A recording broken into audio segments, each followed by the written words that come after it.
Hello everyone, and welcome to another episode here on NRV Outdoors. Backed by high demand, we are out here at one of my favorite little trout ponds. Do a little bit of early morning trout fishing. I've been getting tons of questions about how to fish lakes, reservoirs, and ponds just like this one. So in today's video, I'm going to break down the top 3 techniques that I use to catch trout in ponds just like this one. As you can see across the pond there's some other anglers out here enjoying the water today, so that must be a good sign. But all in all, in past experiences fishing this pond, it can be really tough. So we're going to have to take our time, really pick this place apart, and cross our fingers in hopes of running into a couple.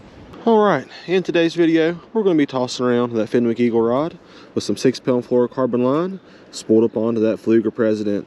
This Fenwick Eagle is a 7-foot 2-piece medium action rod, so it's really ideal for making those longer casts in these ponds and reservoirs. I do recommend a heavier, longer rod.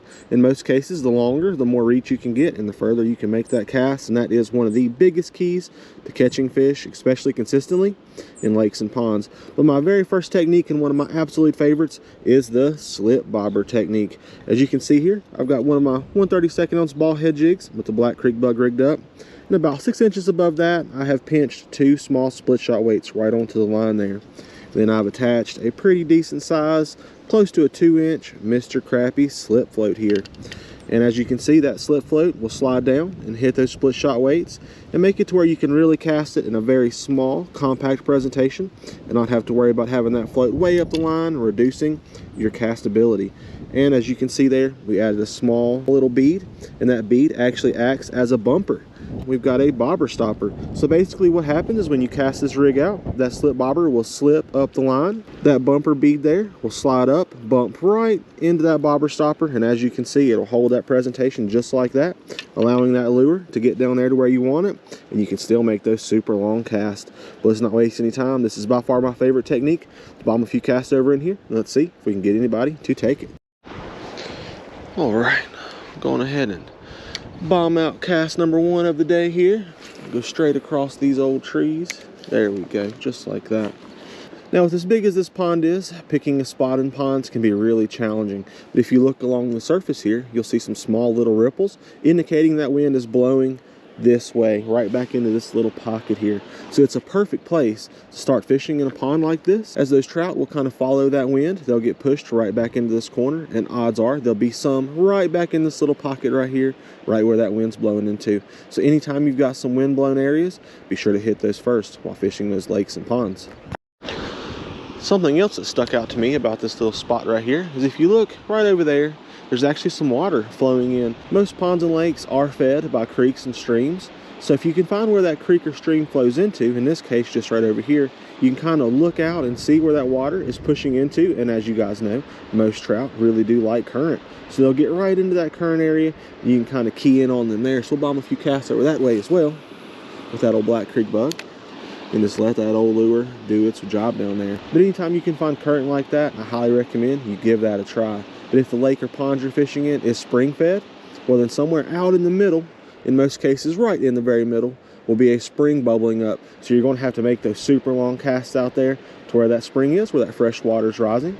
And in most cases, you can catch those fish doing the exact same thing as if you was following those currents off of those streams and creeks. With this technique, everyone, you can add just about anything you want to your slip bobber rig. You can pop on a J hook or a little circle hook, and you can pop on something as simple as a little egg or maybe even some dough bait if you like. You can put on trout worms, just about anything you would fish in your creeks. You can add right onto that slip bobber. And what I like to do is just bomb it out there super far, and I'll just kind of bounce it around a little bit. I'll impart some action to that lure, give it some twitches and some pops, and just keep a close eye on that float.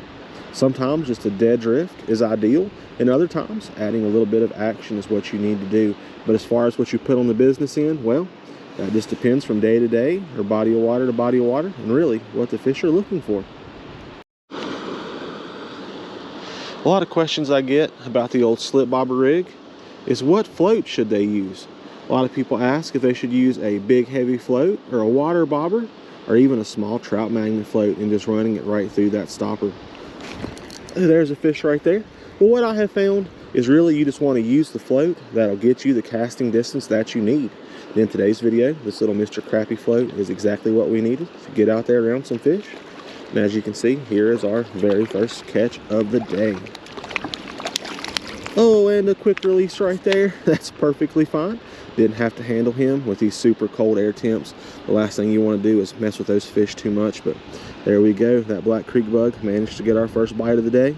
That barbless hook there let that fish go, but all in all, that's exactly what we were looking for to start out our adventure. All right, so there was fish number one of the day.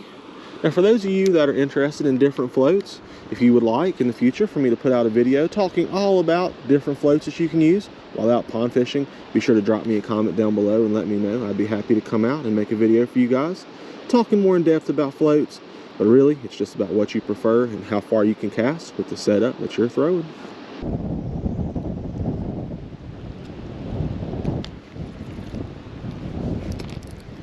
There we go, everyone. There we go. That wind has picked up. We're still able to see that float just enough to fish it. And there is our bite number two of the day on our simple little slip bobber rig. Just a beautiful little rainbow trout here. Ended up switching up colors a time or two, and this one here took that awesome pink color. There we go. Beautiful fish number two to take our slip bobber technique. Let's let him go out of this old cold wind. There he goes. As you can see though, the current is really starting to pick up along the surface from all this excess wind. And it won't be long, we're going to have to change up techniques to technique number two. All right, everyone. So I took off the old slip bobber rig and it's time for technique number two. And that is the drop shot rig. A lot of you guys who fish out west are very familiar with this, and this technique is starting to trend around in our area, and a lot of anglers are finding some success on it. So I'm going to show you exactly how I rig this up. So step number one is attaching your drop shot hook. There's a million different ways to do it, but this is by far my favorite, and I'll show you how. I just simply run that line right through the eye, just like that, running down the shank. And then I like to pick my distance from the bottom. I know that this little pond here, the fish are biting right up close to the bottom, and there's only a little bit of grass attached to the bottom there. So I think a separation of about 6 to 8 inches will be just perfect to get that lure right into the strike zone. But if you're in a place during the summer or during the months where there's a ton of grass, you might have to go super way up the line. And in some cases with gravel bottoms, you want to go super duper close. We're going to start about right here. I think that'll be a perfect location to start out. So all I'm going to do is I'm going to pinch the shank of the hook there with the line, and I'm going to make a small loop underneath my fingers there. And I'm just going to wrap that line around there 6 times. You'll have to excuse my timing here. It is super cold out today and my fingers are quite cold. I'm going to wrap that around. We're just simply going to run that tag end right back through that loop we created when we first started our knot. And we're just going to cinch that tight right up against the eye. Now, one of the biggest steps after you get it rigged up this far is to take that tag end and run it back through the eye of the hook from the top down. So you want to go in right from the top and run that straight down and pull that tight. And what happens there is, as you can see, it sets that hook up to where it's facing upwards, and when those fish bite, you can get that hook set. Now that we've got our hook setting how we like it, facing upwards on our drop shot rig, all we've got to do is attach our weight. Now there are tons of different options for drop shot weights. With this one, I'm using a small pencil weight. I would guess this one's close to a 1/2 ounce. It's pretty heavy, but with this pond, I want to be able to cast out as far as I can. So all you want to do is, as you can see, it's got a small groove. You just simply pop that line into that groove, and then you pull it upwards to cinch it in tight. And then when you cast it out, you can bounce this thing along the bottom. That weight will hit the bottom there, and that hook will be pointing upwards. You can attach just about any technique you want. You can use a live minnow or a night crawler. Any kind of soft plastic that you prefer will work just fine. Then you just simply jig that back. And what often happens is when you get snagged, it'll be by this weight here. And all you've got to do is give it a tug, and that line will slip loose, and you'll be able to keep your hook and your lure. And all you'll lose is that weight. Let's go ahead and get our first plastic on here. We'll make a few casts and we'll see what happens. We've got our rig all set up, and I'm just going to pop on that same little black creek bug we've been using for most of today's video. I just took it off of our slip rig. I'm going to pop it right on to this little J hook, run it right up to the eye right there, and that's it. All we're going to do is bomb that out. That way it'll hit the bottom once again. We're going to jig that creek bug right off the bottom and see if we can get any more trout to take it. Go ahead and shoot out cast number 1. Way out there into the middle. You can really bomb a cast with the old drop shot rig if you rig it up right. We're just going to hold that rod tip up and we're just going to bounce it. Very small little bounces. Keeping our index finger over that line to feel for bites. We're just going to bounce that creek bug back nice and slow. Now, if you are in a state where it's legal, you can actually run what they call a double drop shot rig or even a triple. And all you do is you follow that first step there of attaching that hook, and you do 2, 3, or maybe even 4. And in some cases out in the saltwater, you can do an absolute pile of them on this exact same technique, and it can be extremely effective. Now, when it comes to that hook size, as you can see, the one I'm using is a little bit large. I do like a bigger hook personally for drop shotting, as oftentimes you'll get that very quick bite. You have to react very quickly, and in most cases, you're in the middle of jigging or popping that lure along when they bite. So it's a very instinctive style bite, and the bigger the hook, the better. But the hook really is up to you.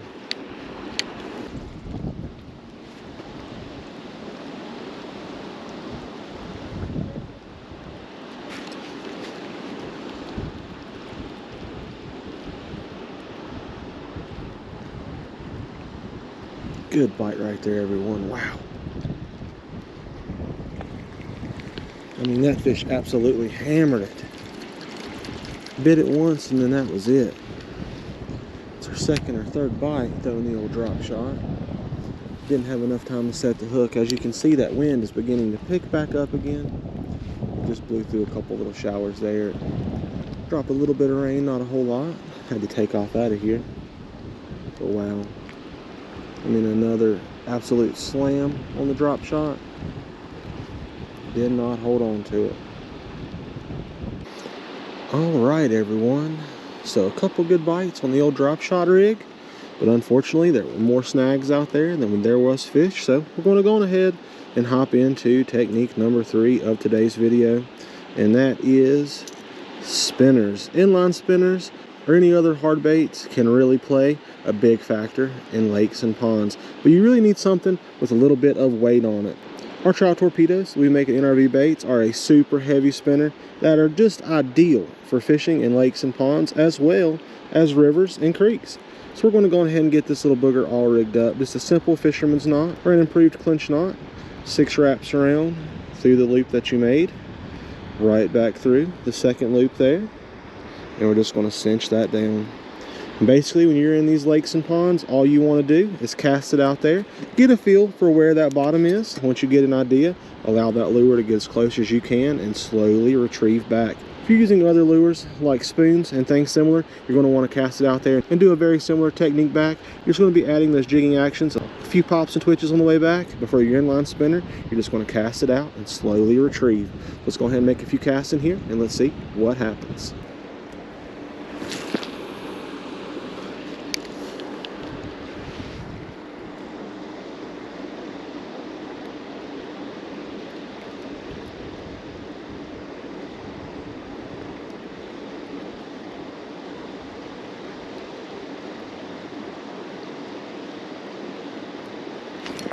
There we go.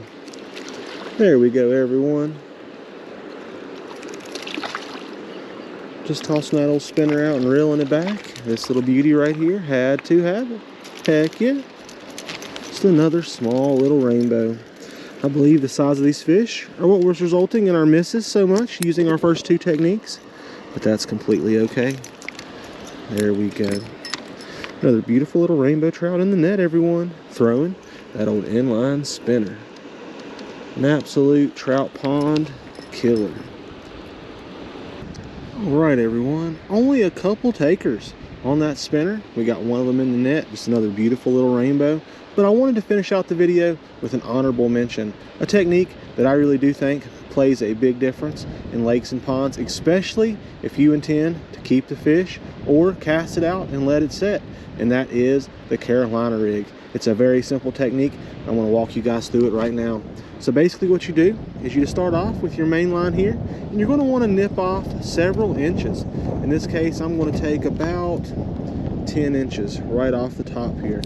I'm just going to hold on to that line. We will be needing it very soon. So we'll just pop that into our pocket there. And then what we're going to want to do here, we're going to want to add our sliding weight here. I've got a small little barrel style weight, as you can see right there. We're just going to slide that right on up onto our line. Very simple. Then we're going to add a small bead. That bead again will act as a bumper, just like our slip float rig. Very, very similar.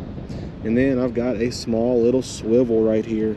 I want to tie that up using an improved clinch knot, just like we did that spinner. A very simple little knot.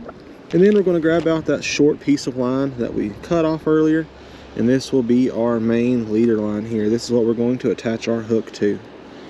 So I'm just going to simply run that through, the exact same knot again. Alright everyone, now we've got our rig all set up here. Again, just that simple little slip weight slides up and down the line. We added a bead as a bumper to help from damaging our knot there on our swivel. We've attached that small little piece of line. Now unlike that drop shot, I like a very, very small hook while fishing this technique, because you do want your lure to come up off the bottom if possible. So I'm going to hop into the old trusty tackle box here, and I'm going to grab out a very small little J hook. So I'm going to go ahead and tie up my very small little hook here. Very simple little knot. We're going to snell it right onto the line here. So what we're going to use is we're going to hop right on into our tackle box here and grab out one of our 10mm little stinkers. One of my absolute favorite little lures for throwing on a simple little Carolina rig. So we're going to go on ahead and rig that right onto our little J hook here. And I'll show you how I like to do that. As you can see, we've got a big 10mm size egg and a tiny little hook. So the best thing to do is to start right in the top there, poke it through, and come out without getting very deep into that egg. As you can see, we're in just the first quarter of it. Pop it right up past the eye, and that is it. We're going to bomb that out there. That weight will hit the bottom, that egg will float on up, and if luck will have it, we'll get it right in front of one, and they will take it. But once again, this is a technique really used for those who are planning on keeping. You can add all of your favorite dough baits. Power Bait makes a ton of options, as well as Pulaski and other bait companies out there. You can use eggs, minnows, worms, really whatever you like. And in some cases, you can add on baits like the creek bug or a creek grub, and you can just drag it, cast it out there, and drag it along the bottom, and allow that lure just to bounce along the bottom. In places with rocks or sandbars, that's an ideal technique. But in this particular pond, we know there's grass and we know that there's snags, so we will not be casting and dragging. That is another way you can use this technique to your advantage.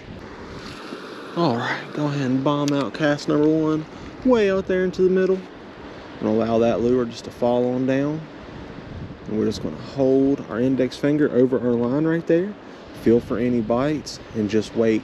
Those trout are going to have to come over and find it. Like I mentioned earlier, we cannot do any dragging along the bottom here. We know that it's got grass on it, and as soon as we go to drag it, that hook will pick up that grass. As many of you guys know, fishing grass ponds or lakes, the second you get grass on your lure, the fish will not touch it. So we're just going to allow that thing to set out there just like so. Give it a few minutes, we'll reel up, and we'll cast to a different spot. Well everyone, that is pretty much going to do it for today's little adventure. As you can see though, we did pick up some grass throwing around that simple little Carolina rig. Never did get any bites, but again, that's an honorable mention that is definitely worth trying if you're going to be fishing in lakes and ponds, especially those with sandy or rocky bottoms. That technique can be very, very hard to beat. But if you enjoyed today's video, be sure to smash that like button and drop me a comment down below. Every comment really does help out the channel, and I do my best to reply to each and every one of them. And if you did enjoy this style of video where I just come out and do a lot of talking and teaching and not very much catching, well, be sure to let me know down below so I can be sure to come out here and continue to make videos just like this for you guys. If you would like to get your hands on any of those lures using today's video, all you've got to do is click that very first link in the description. It'll take you straight to my website. And be sure to use code YouTube10 in all caps to save 10% off any order $25 or more. But get out there if you can, everyone, and do yourself some fishing and have some fun. But most importantly, be safe and tight lines.